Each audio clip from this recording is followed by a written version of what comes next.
Hi friends, ഏവർക്കും നമസ്കാരം. അഡ 24/7 online ക്ലാസ്സിലേക്ക് സ്വാഗതം. നിങ്ങൾ തംബ്നെയിലിൽ കണ്ടു കാണും എന്താണ് ബിഗ് ബാങ്ക് കമ്മിങ് സൂൺ എന്നുള്ളത്. അപ്പോൾ എന്തായിരിക്കും കമ്മിങ് സൂൺ എന്നുള്ളത് നിങ്ങൾ തീർച്ചയായിട്ടും അറിഞ്ഞിരിക്കേണ്ട കാര്യമാണ്.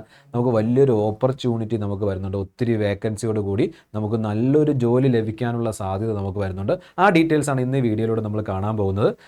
ബിഗ് ബാങ്ക് എന്താണ്, ആ ബിഗ് ബാങ്ക് എന്ന് പറയുന്നത് തീർച്ചയായിട്ടും നിങ്ങൾ ചിന്തിച്ച പോലെ തന്നെ ബാങ്കിങ്ങിനെ കുറിച്ച് അല്ലെങ്കിൽ ബാങ്കിങ് എക്സാമിന് റിലേറ്റ് ചെയ്തിട്ടുള്ള കാര്യമാണ് നമ്മൾ ഇന്ന് ഈ വീഡിയോയിൽ ഷെയർ ചെയ്യുന്നത്. ഒത്തിരി ഓപ്പർച്യൂണിറ്റീസ്, ഒത്തിരി അവസരങ്ങൾ, ഒത്തിരി വേക്കൻസീസ്, നല്ല സാലറിയിൽ നല്ല ലെവലിൽ നമുക്ക് ജീവിക്കാൻ പറ്റുന്ന നല്ലൊരു ജോലി സാധ്യമാക്കുന്ന എന്താ പറയുക ഒരു മേഖല തന്നെയാണ് ഇതെന്ന് പറയുന്നത്. ബാങ്കിങ് എന്ന് പറയുന്നത് അത്രയും ഓപ്പർച്യൂണിറ്റീസ് അതിനകത്ത് വരുന്നുണ്ട്. ആ ഡീറ്റെയിൽസ് ഏതൊക്കെയാണ് നമുക്ക് വരുന്ന അപ്കമിങ് എക്സാംസ് എന്നുള്ളതും നമുക്ക് വരാൻ സാധ്യതയുള്ള വേക്കൻസി SBIക്ക് 16,000-ഓളം വേക്കൻസിയാണ് നമുക്ക് എക്സ്പെക്ട് ചെയ്യുന്ന ഉടനെ വരാൻ നോട്ടിഫിക്കേഷൻ വരാൻ പോകുന്നത്. അപ്പോൾ തീർച്ചയായിട്ടും ആ കാര്യങ്ങളെല്ലാം നമുക്ക് നല്ല ഡീറ്റെയിൽ ആയിട്ട് എന്താണ് നമ്മൾ അറിഞ്ഞിരിക്കേണ്ടതുണ്ട്. ബാങ്കിങ് മേഖലയിൽ പൊതുവേ കേരളത്തിൽ നിന്നും ഒരു വിമുഖതയുണ്ട് ബാങ്കിങ് മേഖലയിലേക്ക് പോകാൻ. എന്തായിരിക്കാം, പരീക്ഷ എഴുതിയാൽ കിട്ടത്തില്ല, അല്ലെങ്കിൽ എന്താ നോർത്തിലുള്ള ആൾക്കാരായിരിക്കും കൊണ്ടുവന്ന് അങ്ങനെയൊക്കെ ഒരു ചിന്തയാണ്. അങ്ങനെയൊന്നുമില്ല. നമ്മൾ പഠിക്കുന്നു, നല്ല കൃത്യമായിട്ട് തയ്യാറെടുക്കുന്നു, നന്നായിട്ട് തയ്യാറെടുക്കുന്നു, നമുക്ക് വേണ്ട ഒരു ജോലിയാണ്.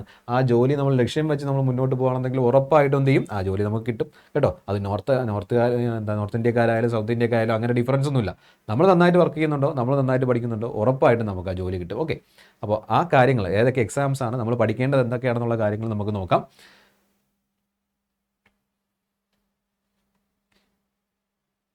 ശരി, നമുക്ക് IBPSൻ്റെ 2024-2025 ആനുവൽ എക്സാം കലണ്ടറാണ് നമ്മുടെ മുന്നിലുള്ള. IBPS പുറത്തിറക്കിയ ആനുവൽ എക്സാം കലണ്ടറാണ് കേട്ടോ. അപ്പോൾ അതിൽ ഓഫീസ് അസിസ്റ്റൻറ്റ് പോസ്റ്റ് അല്ലെങ്കിൽ ഓഫീസേഴ്സ് പോസ്റ്റിലേക്ക് വേണ്ടിയിട്ടുള്ള എന്താ പറയുക എക്സാംസിൻ്റെ കാര്യം, അല്ലെങ്കിൽ preliminary examination office assistance and officer scale 1 എന്നുള്ളതിന് 3/8/2024, 4/8/2024, 10/8/2024, 17/8/2024 ആൻഡ് 18/8/2024 പ്രിലിമിനറി എക്സാമിനേഷൻ POയുടെ എക്സാമിനേഷൻ്റെ പ്രിലിമിനറി എക്സാമിൻ്റെ ഡേറ്റ് 8-ാം മാസം, അതായത് ഓഗസ്റ്റിൽ വരുന്ന. നമ്മളിപ്പോൾ മെയ് ആയിട്ടുണ്ട്, മെയ് മാസം കഴിഞ്ഞു, ജൂൺ ജൂലൈ ഓഗസ്റ്റ് 2 മാസം കൂടെ കഴിയുമ്പോഴത്തേക്കും എക്സാം വരികയാണ്. ഓക്കെ, അവർ ആനുവൽ കലണ്ടർ പുറത്തുവിട്ടിട്ടുണ്ട്, ആ ഡേറ്റും പുറത്തു വന്നിട്ടുണ്ട്. ഇനി സിംഗിൾ എക്സാമിനേഷനുള്ള ഓഫീസർ സ്കെയിൽ 2ും 3ും വരുന്നത് സിംഗിൾ എക്സാമിനേഷൻ അത് 29/9 സെപ്റ്റംബറിലേക്കാണ്. അതുപോലെ മെയിൻ എക്സാമിനേഷൻ, ഇതിൻ്റെ മെയിൻ എക്സാമിനേഷൻ ഓഫീസർ സ്കെയിൽ ഫസ്റ്റിൻ്റെത് 29/9, അതുപോലെ ഓഫീസ് അസിസ്റ്റൻറ്റിൻ്റെ 6/10 അതായത് ഒക്ടോബർ മാസമാണ് നമുക്ക് എന്ത് ചെയ്യുന്നത് ആ എക്സാം വരുന്നത് കേട്ടോ, മെയിൻ എക്സാമിനേഷൻ വരുന്നത്. അപ്പോൾ ഏകദേശം ഈ വർഷം കംപ്ലീറ്റ് ആകുമ്പോഴത്തേക്കും POയുടെ എക്സാംസ് എന്താണ്, പ്രിലിംസും കഴിയും, മെയിൻസും കഴിയും, നമുക്ക് ജോലിയിലേക്കുള്ള ഒരു സാധ്യതയാണ്. നല്ല ഓപ്പർച്യൂണിറ്റീസ് ആണ്, നല്ല വേക്കൻസീസ് ഉണ്ടാവും. അപ്പോൾ ഈ ബാങ്ക് എക്സാം എന്ന് പറയുമ്പോഴത്തേക്കും നിങ്ങൾക്ക് അറിയാമല്ലോ, ഏകദേശം സ്റ്റാർട്ടിംഗ് സാലറി ഏകദേശം 50,000-ന് മുകളിലുണ്ടാവും, പ്ലസ് അലവൻസസ് ഒക്കെ 50,000-ന് മുകളിലുണ്ടാവും. ഓഫീസേഴ്സ് സ്കെയിലൊക്കെ നമ്മൾ ജോയിൻ ചെയ്യുകയാണെന്നുണ്ടെങ്കിൽ നല്ല വേക്കൻസീസ്, നല്ല എന്താ പറയുക നല്ല സാലറി നമുക്ക് കിട്ടാനുള്ള പോസ്റ്റുകൾ തന്നെയാണ് നമുക്ക് ഇതിനകത്തുള്ളത്. തീർച്ചയായിട്ടും നമ്മൾ ഉദ്ദേശിക്കുന്ന ലെവലിൽ ഒരു നമ്മുടെ ലൈഫ് സെറ്റ് ആവുകയാണ് അല്ലേ, അവിടെ പക്ക ആവുകയാണ്, നമ്മുടെ ലൈഫ് സെറ്റ് ആവുകയാണ്. പിന്നെ നമ്മളൊന്നും ചിന്തിക്കേണ്ട, നല്ലൊരു പൊസിഷൻ ബാങ്കിൽ എംപ്ലോയി എന്നൊക്കെ പറയുമ്പോഴത്തേക്കും നല്ലൊരു പൊസിഷനിലേക്ക് നമ്മൾ എത്തിക്കഴിഞ്ഞു. അത് പുറത്തിറങ്ങിയാലും മറ്റുള്ളവരുടെ മുമ്പിൽ ചെല്ലുമ്പോഴെല്ലാം നമുക്ക് അതിൻ്റെതായ ഡിഗ്നിറ്റി നമുക്കുണ്ടാവും. ഓക്കെ, അപ്പോൾ ശ്രദ്ധിച്ചോളുക. അത് കഴിയുമ്പോൾ രണ്ടാമത്തെ ഇത് പറയുമ്പോഴത്തേക്കും പ്രൊബേഷണറി ഓഫീസറിൻ്റെ കാര്യം നോക്കുക. പ്രിലിമിനറി എക്സാമിനേഷൻ 24, 25, 31 ക്ലർക്കിൻ്റെ പ്രൊബേഷണറി ഓഫീസർ വരുമ്പോഴത്തേക്കും 19/20 10-ാം മാസം 19/20. അപ്പോൾ ഓഗസ്റ്റിൽ ക്ലർക്ക് IBPSൻ്റെ ക്ലർക്കിൻ്റെ എക്സാമിനേഷൻ ഉണ്ടാവും. POയുടെ പ്രൊബേഷണറി ഓഫീസറിൻ്റെ വന്നിട്ട് എത്രയായിരിക്കും, 10-ാം മാസമാണ്, അതായത് ഒക്ടോബറിലായിരിക്കും നമുക്ക് എന്ത് ഉണ്ടാകുന്നത് 19/20. സ്പെഷ്യലിസ്റ്റ് ഓഫീസർ വന്നിട്ട് 9/11 നവംബർ മാസത്തിൽ. അതിൻ്റെ മെയിൻ എക്സാമിനേഷൻ ക്ലർക്കിൻ്റെ ഒക്ടോബർ 13, പ്രൊബേഷണറി ഓഫീസറിൻ്റെ നവംബർ 30 അത് സ്പെഷ്യലിസ്റ്റ് ഓഫീസർ വരുമ്പോൾ ഡിസംബർ മാസത്തിലാണ് കേട്ടോ. ഡിസംബർ 14 അവരുടെ മെയിൻ എക്സാമിനേഷൻ വരുന്നത്. ഓക്കെ, അതിൽ പ്രോസസ് ഓഫ് രജിസ്ട്രേഷൻ എന്താ പറയുക ഓൺലൈനായിട്ടാണ് നമുക്ക് അപ്ലൈ ചെയ്യേണ്ടത്. ആ കാര്യങ്ങളെല്ലാം അതെല്ലാം നിങ്ങൾക്ക് അറിയാവുന്നതാണ്. നമുക്ക് ഇപ്പോൾ നിലവിലുള്ള വേക്കൻസീസ് നമുക്ക് വരുന്ന എക്സ്പെക്റ്റ് ചെയ്യാൻ പറ്റുന്ന IBPSൻ്റെ എക്സാമിനേഷൻ ഉടനെ ഉണ്ട്. അതുപോലെ തന്നെ SBIയുടെ ഉടനെ വരുന്നുണ്ടാവും. റിസർവ് ബാങ്കിൽ നല്ല ഓപ്പർച്യൂണിറ്റീസ് ഉണ്ടാവും. ഓക്കെ, അതുപോലെ നാഷണലൈസ്ഡ് ബാങ്കിലെല്ലാം നമ്മൾ കയറുകയാണെന്നുണ്ടെങ്കിൽ ഇതേ പ്രൊബേഷണൽ ഓഫീസറായിട്ടോ ക്ലർക്കായിട്ടോ കയറുകയാണെന്നുണ്ടെങ്കിൽ തീർച്ചയായിട്ടും ഈ കിട്ടുന്ന സാലറി സ്കെയിൽ തന്നെയായിരിക്കും അവിടെയും കിട്ടുന്നുണ്ടാവുക. അപ്പോൾ ബാങ്ക് എന്ന് പറഞ്ഞാൽ ഒത്തിരി ബാങ്ക്സ്, പിന്നെ അതുപോലെ തന്നെ പ്രൈവറ്റ് സെക്ടർ ബാങ്ക്സ് ഒത്തിരി വരുന്നുണ്ട്, പുതിയ ബാങ്കുകളെല്ലാം. അപ്പോൾ അതിനകത്തെല്ലാം നമുക്ക് ഒത്തിരി ഓപ്പർച്യൂണിറ്റീസ് ഉണ്ട്. ഈ അവസരങ്ങൾ നമ്മൾ കണ്ടെത്തണം. അവസരങ്ങൾക്ക് വേണ്ടി പ്രിപ്പയർ ചെയ്യുക എന്നുള്ളതാണ് നമുക്ക് ഏറ്റവും പ്രധാനമായിട്ടും ചെയ്യേണ്ടത്.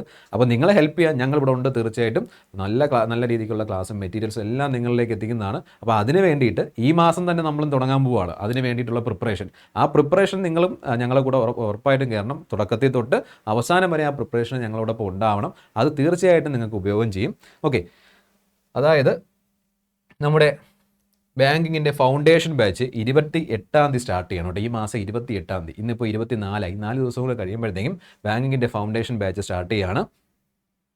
ഓക്കെ, അതിനകത്ത് ലൈവ് ക്ലാസ്സസ് ഉണ്ടാവും, ടെസ്റ്റ് സീരീസ് നിങ്ങൾക്ക് അവൈലബിൾ ആവും. ഇത്രയും ഇ ബുക്സ് ഇപ്പോൾ നിലവിൽ തന്നെ ഇത്രയും ആഡ് ചെയ്തിട്ടുണ്ട്, ഇ ബുക്സ് ആഡ് ചെയ്തിട്ടുണ്ട്, ടെസ്റ്റ് സീരീസും ആഡ് ചെയ്തിട്ടുണ്ട്. അത് പ്രീവിയസ് ക്വസ്റ്റ്യനും അതുപോലെ ബാങ്കിങ്ങിൻ്റെ പ്രധാനപ്പെട്ട ബാങ്കിങ് അവെയർനെസ്, അതുപോലെ തന്നെ നമ്മുടെ കോണ്ട്, റീസണിങ് എല്ലാം ഇൻക്ലൂഡ് ചെയ്ത്, ഇംഗ്ലീഷ് എല്ലാം ഇൻക്ലൂഡ് ചെയ്തിട്ടുള്ള എന്താ പറയുക ഒരു രീതിയാകും ടെസ്റ്റ് സീരീസും അതുപോലെ ഇ ബുക്സുമാണ് നിങ്ങൾക്ക് അതിനകത്തുള്ളത്. തീർച്ചയായിട്ടും വളരെയധികം നിങ്ങൾക്ക് യൂസ്ഫുൾ ആവുന്ന രീതിക്ക് നിങ്ങൾ ജോയിൻ ചെയ്ത് നിങ്ങൾ പഠിക്കുക എന്നുള്ള ഉത്തരവാദിത്വം മാത്രമേ ഉള്ളൂ. ബാക്കിയുള്ളതെല്ലാം ഞങ്ങൾ ചെയ്തു തരാം തീർച്ചയായിട്ടും. ഓക്കെ, കൃത്യമായിട്ടും പഠിക്കുക, നന്നായിട്ട് പ്രാക്ടീസ് ചെയ്യുക. ക്വസ്റ്റ്യൻസ് മാത്സും റീസണിംഗ് ആകുമ്പോൾ ഒത്തിരി ടൈമിങ്ങിന് അതിൻ്റേതായ പ്രാധാന്യമുണ്ട്. അപ്പോൾ നമ്മൾ നന്നായിട്ട് പ്രാക്ടീസ് ചെയ്ത് മുന്നോട്ട് പോയാൽ ഉറപ്പായിട്ടും അത് കിട്ടുമെന്നുള്ളതാണ്. നല്ല ഓപ്പർച്യൂണിറ്റീസ് നമുക്ക് വരുന്നുണ്ട്. ഒരിക്കലും നമ്മൾ പാഴാക്കരുത്. നമ്മൾ കേരളത്തിലുള്ളവരാണ്, സൗത്ത് ഇന്ത്യക്കാരാണ്, നമുക്ക് കിട്ടത്തില്ല എന്ന് പറഞ്ഞൊരു ആറ്റിറ്റ്യൂഡ് അപ്പോഴേ മറന്നു കളഞ്ഞ് ചെയ്യുക. നമുക്ക് കിട്ടണം ജോബ്സ്, നമുക്ക് ബാങ്ക് ജോബ്സ് നമുക്ക് വേണ്ടതാണ്. കാരണം നമ്മുടെ കേരളത്തിലും ബാങ്കിങ് സെക്ടറിൽ ഒത്തിരി അവസരങ്ങൾ വന്നുകൊണ്ടിരിക്കുകയാണ്. ഓക്കെ, അപ്പോൾ അതൊക്കെ നോക്കിക്കൊള്ളുക. കേരള ബാങ്ക് മാത്രമാണ് PSCയുടെ ലെവലിൽ പോയിട്ടുള്ളത്. ബാക്കിയുള്ള ബാങ്കുകളെല്ലാം ഉണ്ട്. ആ ബാങ്കിലേക്കെല്ലാം നമുക്ക് എന്ത് ചെയ്യണം, നമുക്ക് ജോലി നേടണം. നിങ്ങൾ തന്നെ ബാങ്കിൽ പോകുമ്പോൾ കണ്ടിട്ടില്ലേ അവർക്ക് എങ്ങനെയാണ് അവിടുത്തെ ഫംഗ്ഷനിങ് എന്നും അവിടെയുള്ള ആൾക്കാരും ജോലിക്കാരുടെ കാര്യങ്ങളെല്ലാം നിങ്ങൾക്ക് അറിയാവുന്ന കാര്യമാണ്. അപ്പോൾ അതേ ലെവലിലേക്ക് നമുക്ക് എത്താം. ഓക്കെ, നമ്മളൊരു കല്യാണത്തിന് പോയാലും അല്ലെങ്കിൽ ഒരു കല്യാണ ആലോചന വന്നാലും അല്ലെങ്കിൽ എന്ത് കാര്യത്തിനായാലും ഒരു മറ്റൊരു സ്ഥലത്ത് പോയാലും മക്കളുടെ ജോലി സ്ഥലത്ത് പോയാലും ജോലി സ്ഥലത്തല്ല സ്കൂളിൽ പഠന സ്ഥലത്ത് പോയാലും തീർച്ചയായിട്ടും ഒരു ബാങ്ക് എംപ്ലോയി എന്നുള്ള ആ ഒരു ഡിഗ്നിറ്റി, ആ ഒരു എന്താ പറയുക ഒരു റെസ്പെക്റ്റ് എപ്പോഴും നമുക്ക് കിട്ടുന്നുണ്ടാവും. അത് ഓർത്തേക്കുക കേട്ടോ. അപ്പോൾ ഞങ്ങൾ സ്റ്റാർട്ട് ചെയ്യാൻ പോവാണ്. ഉറപ്പായിട്ടും നിങ്ങൾ ഞങ്ങളുടെ കൂടെ ഉണ്ടാവണം. ഓക്കെ, അപ്പോൾ ഇപ്പോൾ തന്നെ 1329 രൂപയാണ് ഈ ഒരു ബാങ്ക് ഫൗണ്ടേഷൻ ബാച്ച്. ഫൗണ്ടേഷൻ ബാച്ചിൻ്റെ ജോയിൻ ചെയ്യുന്ന ഉപയോഗം എന്ന് പറഞ്ഞാൽ എക്സാം വരെ നിങ്ങൾക്ക് കൃത്യമായിട്ട് എല്ലാ കാര്യങ്ങളും ഏറ്റവും ബേസ് ലെവൽ തൊട്ട് അഡ്വാൻസ് ലെവൽ വരെയുള്ള കാര്യങ്ങളെല്ലാം നിങ്ങൾക്ക് അതിനകത്ത് കിട്ടുന്നുണ്ടാവും. ഇത് കുറഞ്ഞ ചിലവിൽ നിങ്ങൾക്ക് പർച്ചേസ് ചെയ്യാൻ പറ്റും. നിങ്ങൾ അതിനുവേണ്ടി യൂസ് ചെയ്യേണ്ട കൂപ്പൺ കോഡ് Y907 എന്നുള്ള കൂപ്പൺ കോഡ് യൂസ് ചെയ്യുക കേട്ടോ. Y907 എന്നുള്ള കൂപ്പൺ കോഡ് യൂസ് ചെയ്യുക. നിങ്ങൾക്ക് മാക്സിമം ഡിസ്കൗണ്ട് അതിനകത്ത് കിട്ടും. 1298 രൂപയ്ക്ക് ഒരു വർഷത്തേക്കാണ് നിങ്ങൾക്ക് ഈ കോഴ്സിൽ ജോയിൻ ചെയ്യാൻ പറ്റുന്നത്. അപ്പോൾ നമുക്ക് കൃത്യമായിട്ട് വരുന്ന അതുപോലെ IBPSൻ്റെ ആയാലും SBIയുടെ ആയാലും എല്ലാത്തിനും വേണ്ടിയിട്ടുള്ള കാര്യങ്ങൾ പ്രിപ്പയർ ചെയ്യാൻ വേണ്ടിയിട്ടുള്ള സംഭവങ്ങൾ ഇതിനകത്ത് കിട്ടും കേട്ടോ. അപ്പോൾ അത് തീർച്ചയായിട്ടും നിങ്ങൾ യൂട്ടിലൈസ് ചെയ്യുക. എല്ലാ കാര്യങ്ങളും നോക്കി അത് പ്രിപ്പയർ ചെയ്യുക. അപ്പോൾ നമ്മുടെ ബിഗ് ബാങ്ക് ഓപ്പർച്യൂണിറ്റി തീർച്ചയായിട്ടും മിസ്സാക്കരുത്. നിങ്ങളതെല്ലാം യൂട്ടിലൈസ് ചെയ്യുക. സപ്പോർട്ട് ചെയ്യേണ്ട കാര്യങ്ങളെല്ലാം കൂടെ ഞങ്ങളിപ്പോൾ കൂടെ ഉണ്ടാവും. ഓക്കെ, അപ്പം ബാങ്കിനകത്ത് ഞാൻ മാത്സിൽ അക്കൗണ്ട് പഠിപ്പിക്കാൻ ഞാനുണ്ടാവും, കാവ്യ മിസ് ഉണ്ടാവും, റീസണിങ് റീമ മിസ് ഉണ്ടാവും. അപ്പോൾ നമ്മുടെ എല്ലാ ഫാക്കൽറ്റീസും നിങ്ങൾക്ക് വേണ്ട സപ്പോർട്ടോടെ ആ കോഴ്സിനകത്ത് ഉണ്ടാവും കേട്ടോ. അപ്പോൾ നിങ്ങളാണ് പഠിക്കുക, പഠിപ്പിക്കേണ്ട കാര്യങ്ങളും നിങ്ങൾക്ക് തരേണ്ട കാര്യങ്ങളും എല്ലാം ഞങ്ങൾ തരുന്നുണ്ടാവും. പഠിക്കേണ്ട കാര്യങ്ങൾ നിങ്ങൾ കൃത്യമായിട്ട് പഠിക്കുക. അപ്പോൾ നന്നായിട്ട് പഠിച്ച് ആ ഒരു ബാങ്ക് ജോലി എന്നുള്ള ഒരു സ്വപ്നം നിങ്ങൾക്ക് സാക്ഷാത്കരിക്കാൻ പറ്റും. ഓക്കെ, അതിനുവേണ്ട സപ്പോർട്ട് ഞങ്ങളോട് ഉണ്ടാവും. അപ്പോൾ ബിഗ് ബാങ്ക് എന്നുള്ളത് നിങ്ങൾക്ക് വേണ്ടിയിട്ട് വെയിറ്റ് ചെയ്തിരിക്കുകയാണ്. കോഴ്സും നിങ്ങൾക്ക് വേണ്ടി വെയിറ്റ് ചെയ്തിരിക്കുകയാണ്. തീർച്ചയായിട്ടും ജോയിൻ ചെയ്യുക. 28 ക്ലാസ് തുടങ്ങുന്നത്. മാക്സിമം ഡിസ്കൗണ്ട് കിട്ടാൻ വേണ്ടി നിങ്ങൾക്ക് Y907 എന്നുള്ള കൂപ്പൺ കോഡ് യൂസ് ചെയ്യാം. ഓക്കെ, അപ്പോൾ താങ്ക് യു ഓൾ.